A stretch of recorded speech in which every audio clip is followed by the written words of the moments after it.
Il s'exprime dans ses romans, ses contes ou ses poésies. Il sait faire chanter les mots. Aujourd'hui, je reçois un écrivain de la mer ou un marin écrivain. Je ne sais pas ce que je vais choisir. Je sais pas quoi commencer. Voilà. Eh bien, on va déjà commencer par dire bonjour Pierre Livory. Merci. Alors, on se retrouve aujourd'hui, c'est pour parler du petit dernier.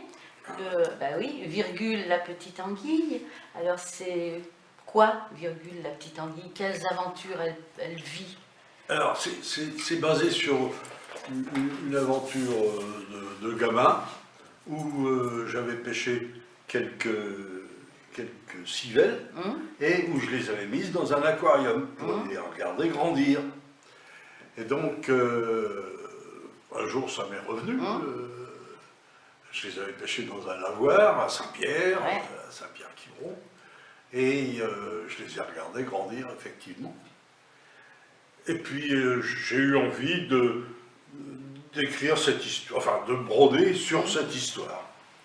Alors, les personnages sont inventés. C'est une petite fille qui est héroïne de mon précédent, enfin d'un de mes précédents, qui est héroïne de Hortense, la petite méduse. Ah oui, d'accord. Et qu'on retrouve aussi dans Kaya. D'accord, c'est une amoureuse de la mer, quoi, l'héroïne. Oui, en fait, c'est la poursuite d'un hommage à un architecte naval, à un grand architecte naval, qui a été mon directeur, mon père, et qui m'a accueilli en stage alors qu'il accueillait personne. Et Florence, sa fille, alors il s'agit de Jean-Jacques Herbuot. Oui. Florence, sa fille, avait été très étonnée quand je l'ai retrouvé, qu'il m'ait accepté comme stagiaire. J'aimais beaucoup ce gars-là. Sa fille était très sympa. Et je l'ai connu au Glénan. Et l'architecte et sa fille. Et donc finalement, Florence est devenue un peu le fil rouge. Florence est un peu le fil rouge de mes aventures de gamin, enfin pour gamin. Elle est devenue un peu le fil rouge malheureusement, elle n'a pas pu me faire un petit mot pour Kaya parce qu'elle est décédée entre-temps. Elle m'avait fait un petit mot sympa pour Hortense. Et bah, j'aurais bien aimé, j'ai continué à lui rendre hommage en appelant la petite fille de la petite anguille, Florence. Voilà. Il y en a d'autres après? Pardon? Il y en a d'autres en prévision? Pas pour l'instant. On passe de la méduse, pas pour l'instant. Le bout de bois, l'anguille. Non, pas pour l'instant. J'ai pas d'idée pour l'instant qui me trotte dans la tête. J'ai un livre complet qui est prêt, qui me pose des problèmes d'illustration. C'est souvent le problème. C'est compliqué, il est très illustré, et c'est l'histoire de la Toison d'Or, racontée moderne. Ah oui. Racontée le trajet complet de Jason, complet avec des cartes tout du long. Et normalement ça doit faire un beau livre. Et alors, la seconde partie du livre, ce sont les traces de Jason, des Argonautes, dans la vie moderne. Ah oui, un parallèle, quoi. Un parallèle. Allez, revenons à virgule. Donc, retour à virgule. Il lui arrive, finalement, il lui arrive une belle aventure. Il lui arrive une belle aventure. Elle est née au fin fond des Sargasses, bien sûr, comme toutes les petites anguilles du monde, et qui naissent, qui sont leptocéphales.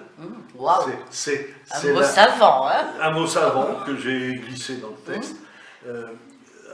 Elles sont leptocéphales, ça veut dire qu'elles ont la tête plate. Elles sont toutes plates d'ailleurs.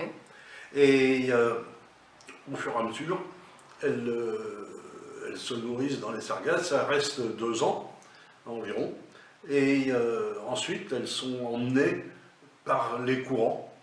Parce qu'elles ne nagent pas vraiment, elles sont emmenées par les courants, poussées par les courants. Et un petit peu au hasard, un petit peu au hasard, mais elles ont un GPS dans la tête, et celles qui sont poussées en Bretagne sont nées de mère bretonne. Ah d'accord, il y a un peu un côté Ah, génétique, quoi. Il y a des gènes qui font que... Un retour au pays. C'est retour au pays. Donc, elle suit le Gulf Stream, Oui. et puis elle suit la branche du Gulf Stream qui nous amène en Bretagne. Et elles cherchent systématiquement une rivière à remonter. Parce que les anguilles, la plupart, vivent en eau douce. En eau douce. Il y en a quelques-unes qui restent en mer, Oui, mais c'est c'est plus pas, en marais c'est pas ou la en majorité. douce, oui. C'est pas la majorité. Donc,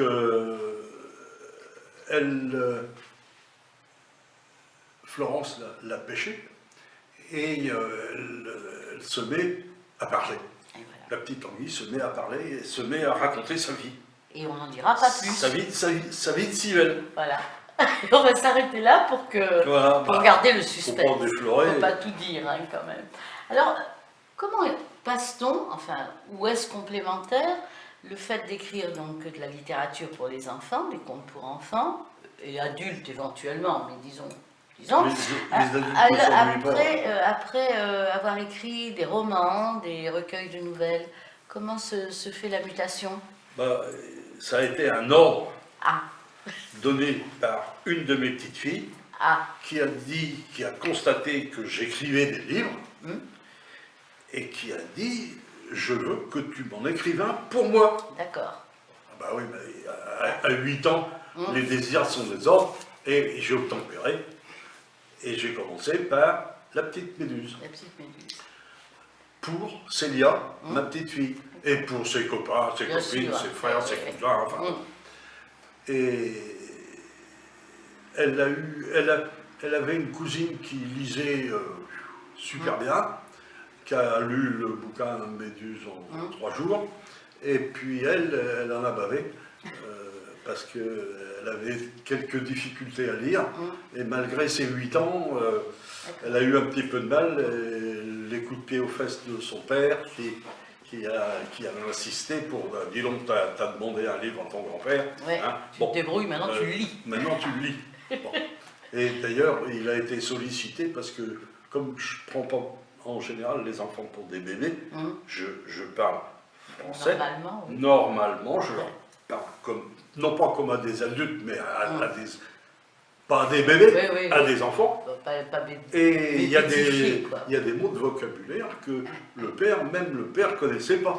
Ah, Ah ben oui, il a été cherché dans le dictionnaire. C'est volontaire. Au moins, ça éveille l'esprit. Oui, ça rassemble la famille et ça Exactement. éveille l'esprit. C'est une famille de marins, les Livoris. Ah ben oui, c'est une famille de marins. Et d'écrivains. Parce qu'il y a une fille qui aussi... Alors, il y a une fille qui a écrit un livre. Ah, d'accord. Mais n'a maintenant, pas elle persévéré. est cinéma. Ah, d'accord. Enfin, ça reste quand même beaucoup dans la culture. Elle fait une double licence, lettres Ouais, et cinéma. voilà. Donc, ça, elle pourra tourner les livres, transposer les livres de son père. Pas de son grand-père, de son père. Ah ben, de son père, les parents sont pas écrivains. Non. Vous êtes vous-même de base architecte naval. C'est ça qui explique. Alors, est-ce que c'est l'amour de la mer qui a amené le fait d'être architecte naval ou vice-versa? J'ai découvert la mer grâce à mon père, grâce à mon grand-père aussi, qui était marin-pêcheur, et avec qui j'ai pas connu beaucoup, malheureusement. Il m'aurait apporté ce qu'un grand-père peut apporter, mais bon, il est mort, j'étais assez jeune. Et mon père était fou de la mer.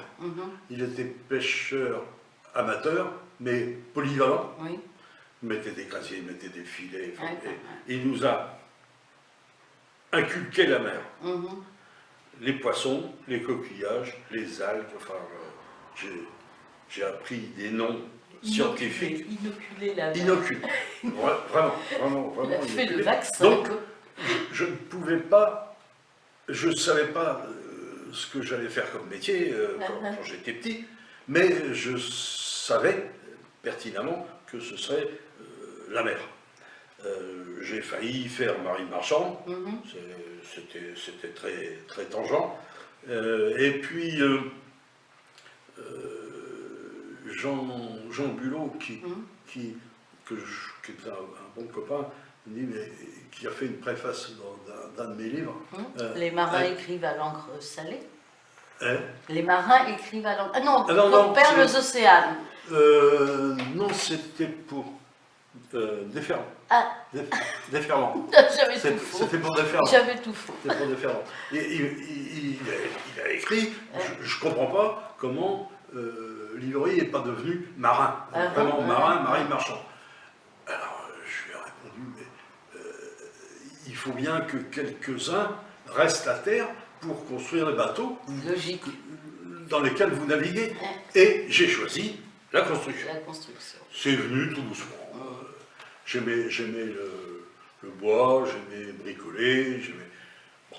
Donc j'ai appris la construction. J'ai appris la construction d'abord. J'ai appris la construction avant d'apprendre le métier d'architecte. Le métier d'architecte, ça a été en second lieu. Ouais, une suite à la limite pour le travail du bois. Ouais. D'accord. Alors, votre devise, c'est « Seule la passion est raisonnable ». Ouais. C'est ça veut un dire paradoxe. Quoi? Oui.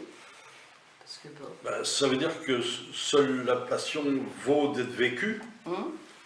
Seule la passion est raisonnable, c'est-à-dire qu'on peut la raisonner, contrairement à ce qu'on croit. D'accord, oui, d'accord. Donc c'est plus dans ce sens-là. Donc, elle est maîtrisable. Elle est maîtrisable, mais ça reste une passion, quelle qu'elle soit. Et il faut quand même la maîtriser. Voilà. Alors, c'est la culture du paradoxe. Bon, je crois que c'est une bonne formule. C'est une bonne devise, hein, mais de toute manière. C'est une bonne devise, mais elle m'est venue, par l'amour, par l'amour d'une femme. Oui, par la passion. La passion. La passion amoureuse. Humaine, oui. Voilà. Ok. Alors, vous êtes également donc... alors, vous vous dites donc écrivain de la mer, ou marin écrivain, ça on choisit. Chevalier du mérite maritime et académicien des arts et sciences de la mer. Je ne me suis pas trompée. Je viens d'oublier. Ça fait beaucoup. Ça fait sérieux. Membre de l'association des écrivains bretons. Donc vous êtes le trésorier. Alors ça, on l'oublie. Ça, j'y tiens. Trésorier, on l'oublie, mais on regarde l'association des écrivains bretons. Avec plusieurs... ça fait 20 ans que je suis... Vous êtes à la limite au début, presque, de l'association. Et donc avec quelques présidentes et présidents qui ont marqué, quoi. Qui ont marqué. Et, le président actuel, je m'entends très bien avec lui. On va conclure là-dessus. Les projets. Alors les projets en dehors donc de la Toison d'Or. Alors la Toison d'Or, c'est le livre est fini, la rédaction est finie. Je me débat actuellement. J'ai commencé parce que fallait faire quelque chose. Vous jouez du piano, vous êtes vraiment un artiste. En réalité, un artiste. Pourquoi pas faire vous-même les illustrations? Je suis pas capable. Ah bon? Non, c'était juste. Non, je suis pas capable. Les illustrations, elles sont faites de photos techniques, Ça vous maîtrisez? Oui, de photos d'anciens bateaux, les Argonautes. Il y a plein de bateaux qui s'appellent les Jason ou les Argonautes. Tout ça. Et non, il faudra que... Ah bon? C'était juste une question. Non, on ne peut pas avoir tous les talents. On ne peut pas avoir tous les talents. Non. En fait, je dessine des bateaux sur le plan technique. J'adore faire les plans de forme. Mais je dessine donc avec des outils. D'accord. Oui. Je ne suis pas Non. bon dessinateur, je ne ferai pas une Faire caricature. vivre le bateau. Je ferai pas, l'image. je ferai pas une caricature ou D'accord, un ouais. portrait de quelqu'un, je ne sais pas faire ça, D'accord. du tout. Bon, et puis alors, donc ça, Alors, il, est, bon. il est en gestation tranquille. Ouais, ça fait un moment qu'il est en gestation. Et j'ai un autre livre de nouvelles qui s'alimente tout doucement au fur et à mesure que j'ai envie d'écrire une nouvelle. Sur la mer, je suppose. Il a 150 pages actuellement. C'est bon. Ouais, c'est bon. C'est bon. Mais j'ai quelques nouvelles qui sont en attente parce que j'ai besoin de renseignements pour les finir. Il est fini, hein, pas dire de bêtises. Donc je fais parler un vieux bateau Ah, qui a été notre propriété à mes parents et à moi-même. Et je fais parler. Il y a Jean Diot qui a fait parler un Stradivarius. oui, Et j'ai plagié d'accord. son style. J'ai plagié l'idée. L'idée, J'ai voilà. plagié l'idée, et c'est le bateau qui parle. On n'en dit pas plus non plus. Voilà. On croise les doigts. On va déjà se contenter, donc, virgule, la petite anguille. La petite anguille. 5-12 ans. Alors, L'âge à peu près 5-12 ans. 5 ans, quand on Les le parents sont à raconte, côté, et 12 ans, Quand on leur enfin raconte. jusqu'à 12 ans, et jusqu'à 12 ans, 13 ans. normalement, même les adultes Oui, non, ne mais s'ennuient les pas. adultes aiment les contes pour enfants, Ouais. ça on l'oblige par Ça, la tranche ok. d'âge. Ouais. Voilà. Et peut-être que à 12 ans, Ouais, bon, on ça- passe ça- peut-être on passe à autre chose, Ok. c'est sûr. Moi-même, je lisais pas ça quand, Mm. Ah, c'est Et vrai oui, on a peut-être besoin de plus d'action. je lisais Florence, Ouais. dans le livre, là, elle lit Oui, Le vieil homme et la mer. oui, Bon, voilà. c'est Ok. c'est Et- ça. Et elle a en gros justement les Elle a 12 13 ans. 12-13 ans, ok. Eh bien Pierre Libory, merci. À bientôt. C'est moi qui vous remercie de cet accueil et puis de cette réussite parce que Il est très beau. il est joli. Il est très beau. Ouais. Merci.